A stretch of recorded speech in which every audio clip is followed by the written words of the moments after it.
Bienvenidos al sector Cine Plus.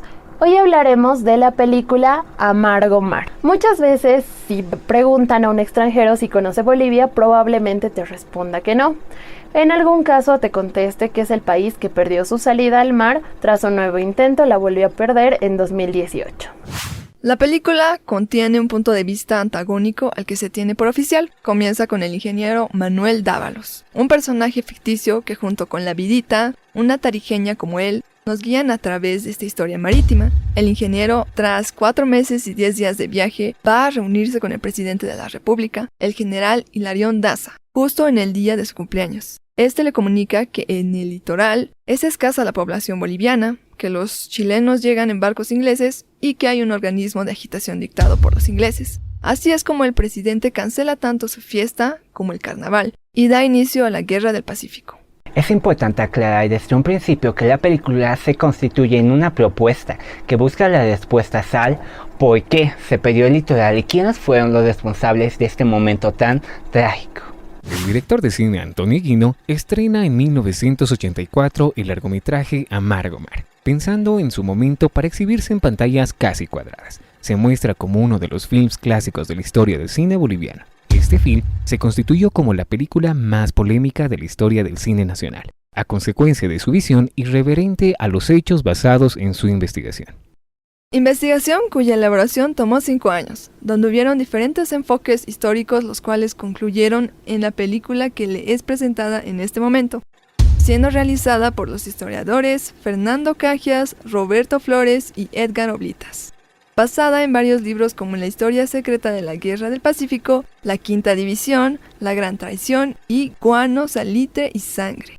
Material bibliográfico publicado en Bolivia, Perú y Chile, aunque no coinciden con las conclusiones finales del último título, y como es habitual, el director mostró su postura pesimista, buscando que con la película los espectadores reflexionaran sobre el futuro del país.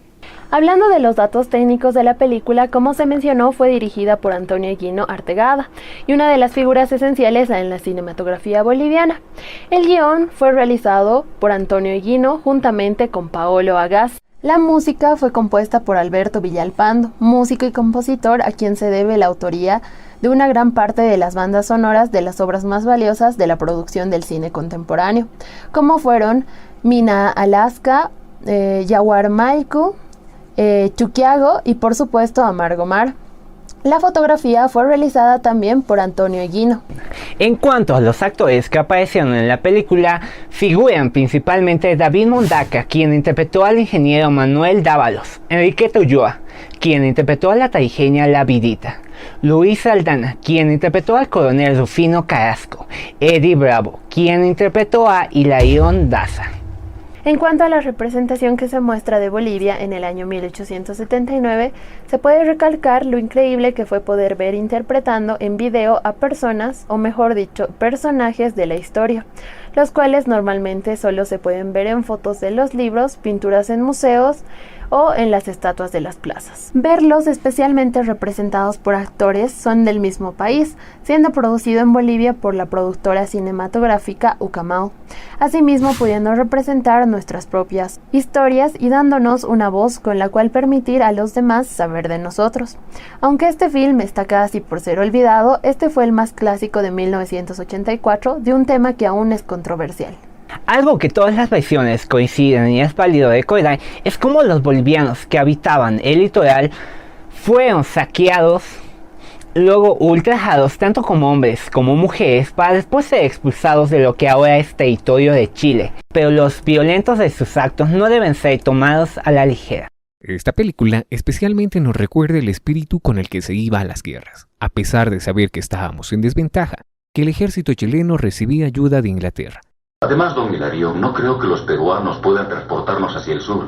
La superioridad de la Armada chilena es muy grande.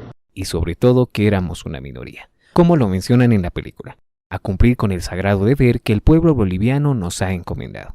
Es decir, desplazarse en un territorio desconocido, sin armamento, con la necesidad de cautelar lo que quede, y solo con un inoperante ejército boliviano, ya que sabían que un país sin litoral es un país aprisionado, oprimido. Los chilenos lo tienen y por eso hay que ir a defenderlo.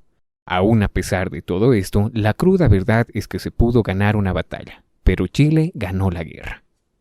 Como conclusión de esta película, la historia no deja vacíos, ya que se centra en el tema principal, pero a diferencia de otros films bélicos, este no se enfoca en las batallas, sino lo que pasaba fuera de estas. Es decir, en la sede donde se tomaban las decisiones, la película trata de política y de conspiraciones. Queda claro que hubo una gran investigación por detrás y la motivación del director de contar otro punto de vista. Dado que fue filmado en 1984, las escenas de batalla no fueron sumamente elaboradas, y nos deja un énfasis el cual podría ser el núcleo de la controversia, donde da a entender que la culpa respecto a la pérdida del mar fue en gran parte de Bolivia, por dejar Antofagasta abandonado y dejarles el paso a los chilenos. Sin embargo, el usar personajes inventados como Manuel Dávalos y su compañera de campaña le da un toque especial a la película y llega a facilitar su entendimiento. Por todo esto, Amargo Mar es un film muy importante, especialmente para quienes buscan saber más de la Guerra del Pacífico, un tema aún presente en la actualidad.